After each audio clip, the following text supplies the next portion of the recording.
네, 오늘은 여러분들 이 함수의 극한을 엄밀하게 한번 정해 보려고 하는데요. 사실 이 부분은 대학교 수학의 이제 기초적인 부분인데 막상 고등학교 때 수학을 좋아했던 학생들도 이 내용을 접하고 나면 이거 내가 알던 수학이 아닌데 하고 이제 멘붕을 많이 겪곤 합니다. 그만큼 이제 굉장히 까다로운 부분인데 오늘 최대한 한번 쉽게 설명해 보도록 하겠습니다. 자, 우선 고등학교에서 이 함수의 극한을 정의했던 부분을 보면은 자, 이 부분을 이제 어떻게 정의를 했었냐면 자, x의 값이 a에 한없이 가까워질 때 fx의 값이 알파에 한없이 가까워지면 그때 이 fx는 알파에 수렴한다라고 이야기한다 라고 되어 있어요. 자, 이 그래프에서 본다면 x가 a 값에 한없이 가까워질 때 이 함수 값이 알파에 한없이 가까워지면 이 알파 값을 fx의 극한이라고 얘기한다. 또 수렴한다고 얘기한다. 라는 거죠. 자, 사실 이렇게 정의를 했을 때 고등학교 학생들은 뭐 큰 어려움 없이 잘 받아들여요. 왜냐면 저희가 뭐 예를 들어서 이런 문제를 푼다면 x가 1에 한없이 가까워진대. 그러면 요 부분은 한없이 어디로 가까워질까? 라고 하면 그렇죠. x가 1에 가까워지니까 이 전체적으로는 3에 가까워질 것 같아요. 라고 잘 이해를 하거든요. 자, 그런데 자, 이 정의에서 한없이 가까워진다라는 요 표현이 사실은 수학적으로는 엄밀하지 못하죠. 자, 이 한없이라는 말이 도대체 어느 정도 가까워져야 된다라는 건지 명확하지 않기 때문에 이런 애매모호한 표현은 사실 수학적으로는 조금 좋아하지 않는 표현이에요. 자, 그럼 얘를 조금 더 엄밀하고 명확하게, 수학적으로 명확하게 어떻게 표현을 하는지, 어떻게 정의를 하는지 한번 살펴보겠습니다. 자, 기호부터 좀 어려운데, 자, 설명을 한번 드려볼게요. 자, 이 극한을 어떻게 정의하냐면, 자, 임의의 양수 입실론에 대하여 어떤 델타가 존재하여 요 식을 만족시킨다예요. 자, 무슨 말인가 싶죠. 자, 조금 뜯어보면 자, 여러분들 우선은 요 부분을 한번 볼게요. 자, 저희가 이 부분을 만족시키고 싶은데 자, 절대값 fx 빼기 l이라는 건 뭐냐면 fx와 l의 차이예요. 저희는 지금 이 fx가 l에 한없이 가까워진다라는 거니까 이 fx와 l의 차이는 그렇죠. 정확히 0은 아니더라도 거의 0에 가깝다라는 거죠. 자, 그래서 얘를 어떻게 수학적으로 보이려고 하냐면 자, 요 fx와 l의 차이를 원하는 만큼 줄일 수 있는가로 생각할 거예요. 자, 이 차이가 거의 없어지고 싶으니까 너 이 차이를 0.1보다 작게 만들 수 있어? 그럼 0.01보다도 작게 만들 수 있어? 그럼 0.000001보다도 작게 만들 수 있어?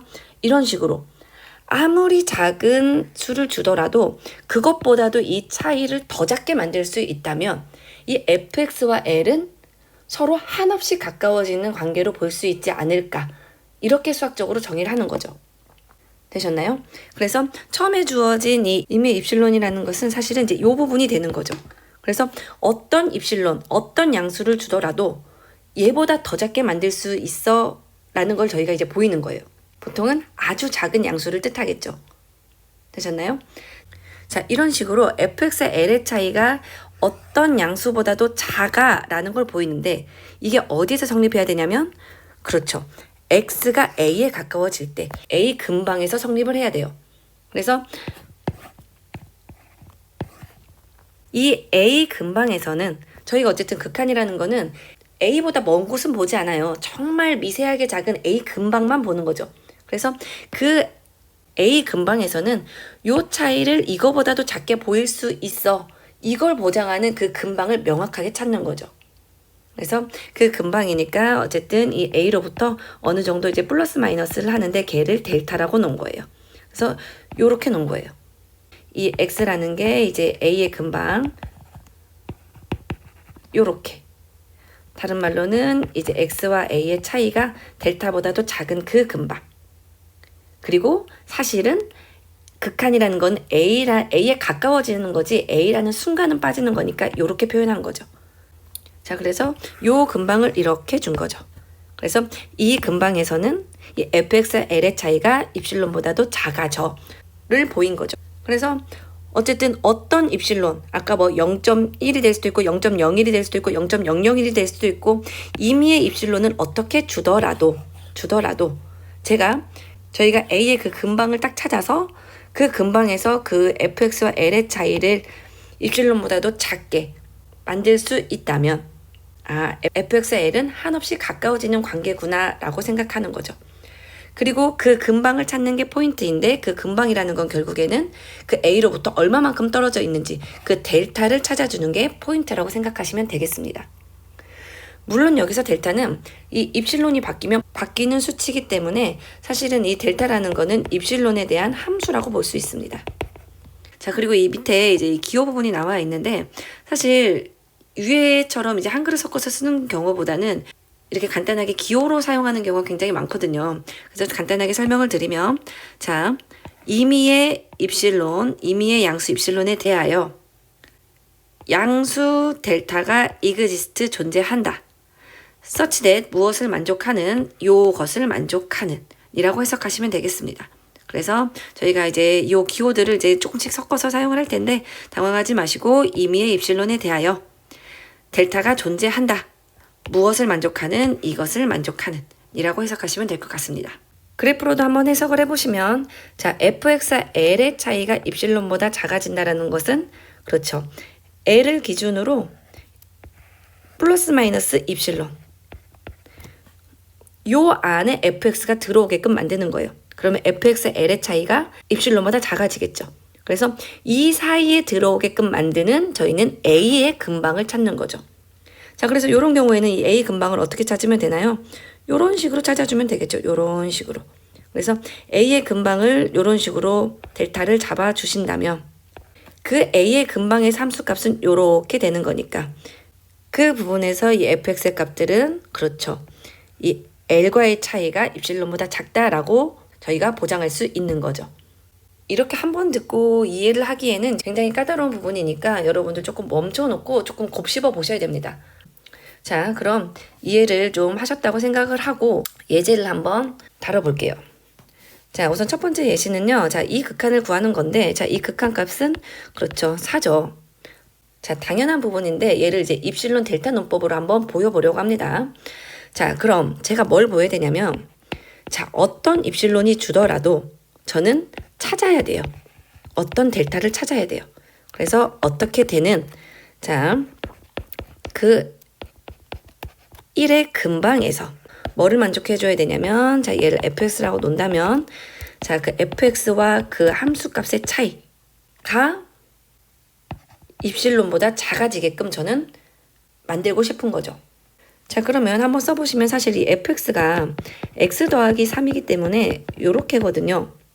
자, 그리고 얘를 다시 쓴다면 x 마이너스 1이에요. 혹시 보시면 아시겠지만 요 두 부분이 똑같죠. 그래서 어떻게 처음에 이 델타를 놓으시면 되냐면 여유롭게 2분의 입실론이라고 한번 넣어보세요. 요 부분을. 자, 그러면 어떻게 되냐면 요 부분이 요렇게 되니까 당연히 입실론보다는 작아라고 보장을 시킬 수 있겠죠. 되셨나요? 그래서 어떤 입실론을 주더라도 저는 델타를 요런 식으로 잡아서 그 1의 그 근방에서 그 fx와 4의 차이를 입실론보다도 작게끔 보장시켜 주는 거예요. 그래서 0.00001, 0.0000001 아무리 작은 입실론을 주더라도 그것보다도 차이를 작게끔 만들 수 있기 때문에 이 fx와 4는 한없이 가까워지는 관계다. 어디에서? 1 근방에서. 되셨나요? 자, 1차는 크게 어렵지 않은데 제가 하나 더 해볼게요. 자, 이 극한은 얼마가 되나요? 그렇죠. 어렵지 않게 5라는 거 찾으실 수 있고요. 자, 얘를 입실론 델타로 보이자면 저는 임의의 입실론에 대해서 저는 찾아야 돼요. 델타를. 자, 어떻게 되는? 자, 우선은 저는 2의 근방을 찾는 거죠. 자, 적당한 이 델타를 찾아야 돼요. 그래서 그 근방에서 자, 어떻게 만들어줘야 되냐면 자, 얘를 fx라고 논다면 이 fx와 함수값의 차이를 저는 입실론보다 줄여내는 그런 델타를 찾아야 되는 거죠. 자, 그러면 여기서 fx라는 게 결국에는 3x 빼기 1이니까 써보시면 얘가 3x 빼기 6이고요. 자, 여기서 어떻게 하셔야 되나요? 자, 그렇죠. 1차 함수 같은 경우에는 항상 정리를 하고 보시면 이 두 개 사이에 공통이 보입니다.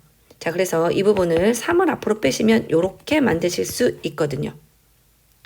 자, 그러면 저는 이 전체적으로가 입실론보다 작고 싶으니까 그렇죠. 이 부분을 어떻게 3분의 입실론이다 라고 두시는 거예요. 이렇게 3분의 입실론.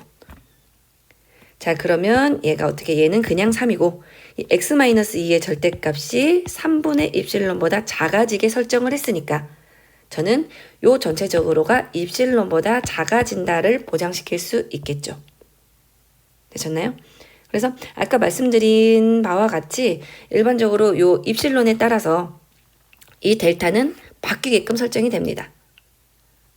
그래서 이 델타가 이 입실론에 대한 함수다라고 표현을 했었고, 그리고 그 델타는 또 유일하게 고정되는 건 아니죠. 제가 그냥 여기를 3분의 입실론이라고 놨지만 3분의 입실론이 아니고 4분의 입실론, 100분의 입실론 이런 식으로 설정할 수 있는 거잖아요. 그 근방을 더 줄이면 되는 거니까. 되셨나요? 그래서 하나로 딱 답이 찾아지는 것도 아니고 그냥 이런 조건을 만족시켜주는 그 근방 하나를 찾으시면 돼요. 되셨나요? 자, 아까 이 입실론 델타 논법을 이해하시고 요 1차 정도만을 한번 찾아보셔도 충분합니다. 고등학교 수준에서 매우 어려운 내용이에요. 자, 그런데 혹시 이제 욕심이 있는 학생들을 위해서 조금 까다로운 2차 함수를 마지막으로 하나만 보여드릴게요. 혹시 이게 이해가 안 가신다면 앞에까지만 하셔도 됩니다. 자, 2차 함수예요. 자, 1을 넣으면 당연히 이제 극한 5일 거고요. 저는 찾아야죠. 자, 어떤 입실론을 줬을 때 저는 이 델타를 찾아야 돼요. 어떻게? 이 근방에서 자, 무엇을 만족시키는 fx와 5의 차이를 저는 입실론보다 줄여내는. 자, 그럼 여기다가 이제 fx를 써보시면 이렇게 되고요. 자, 얘가 x제곱 빼기 4가 되네요. 자, 어떻게 입실론보다 작게 줄일까요? 그렇죠. 제가 조절할 수 있는 부분은 이 부분이니까 항상 이 두 개를 관련 지으셔야 돼요. 자, 그럼 얘를 인수분해서 쪼개시면 이렇게 쓰실 수 있겠죠. 자, 그러면 이 x-2의 절대값은 제가 이제 조절을 할 수 있는 부분이고요. 자, 그러면 이 x 플러스 2의 절대값은 어떤가요? 그렇죠. 제가 지금 이 극한이 x가 2로 가기 때문에 이 부분은 보통은 4 근처예요. 4 근처니까 제가 얘는 5보다 작을 거다라고 생각해도 될 것 같아요. 왜냐면 보통은 이게 굉장히 작은 근방이니까요. 자, 그러면 얘가 5보다 작다라고 생각한다면 그렇죠. 저는 얘를 어떻게 좀 여유롭게 한 10분의 입실론쯤으로 둘까요? 10분의 입실론. 자, 그러면 요 부분이 이제 10분의 입실론보다 작으니까 저는 얘가 2분의 입실론이고 입실론보다도 작다를 보장시켜 주는 거죠. 되셨나요? 자, 그리고 혹시 더 엄밀하게 보자면 사실은 아까 제가 얘는 5보다 작을 거야 라고 했지만 사실 수학적으로는 또 무조건 그런 건 아니죠. 그래서 또 어떻게 생각하시면 되냐면 자, 이 x 플러스 2 부분이 5를 넘어섰다라는 거는 사실은 저희가 이제 이 근방을 생각하는데 이 근방이 사실은 1을 넘어선 거예요.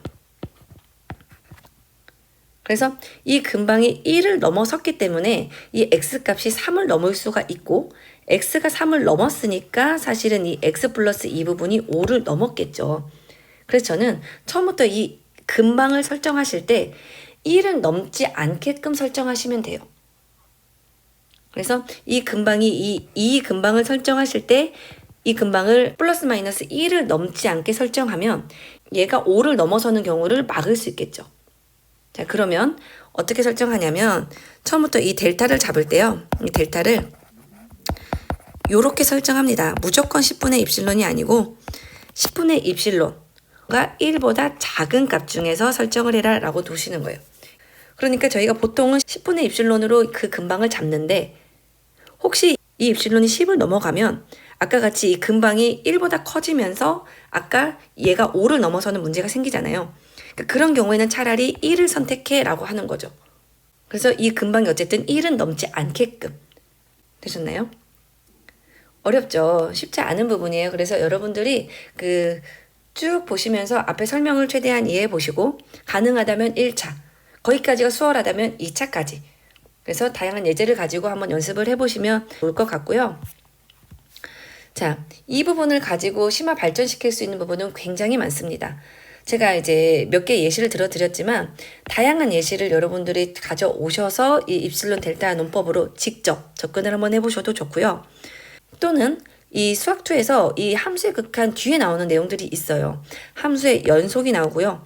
그리고 이 미분의 정의 자체도 극한으로 정의가 되죠. 그래서 이 뒤에 나오는 내용들도 이 입실론 델타 논법으로 한번 정의를 해보고 생각을 해보시는 거예요. 그리고 또 더 나아간다면 여러분들이 이제 이 미적분이라는 과목에 보시면 수열의 극한이 나옵니다. 이 함수의 극한처럼 이 수열의 극한도 유사하게 이 입실론 델타를 사용해서 정의를 하실 수가 있어요. 자, 엄밀하게는 이제 뭐 델타를 찾아가는 게 아니고 큰 수 K를 찾아가는 과정인데 어쨌든 내용은 비슷합니다. 그 차이를 임의의 입실론보다 줄이게끔 만드는. 그래서 가능한 만큼 여러분들이 좀 확장시켜 보시면 될 것 같고요. 자, 오늘 내용이 여러분들에게 도움이 되셨다면 여러분들 구독과 좋아요 그리고 댓글 남겨주시면 앞으로 영상 제작에 더욱더 힘을 얻을 수 있을 것 같습니다.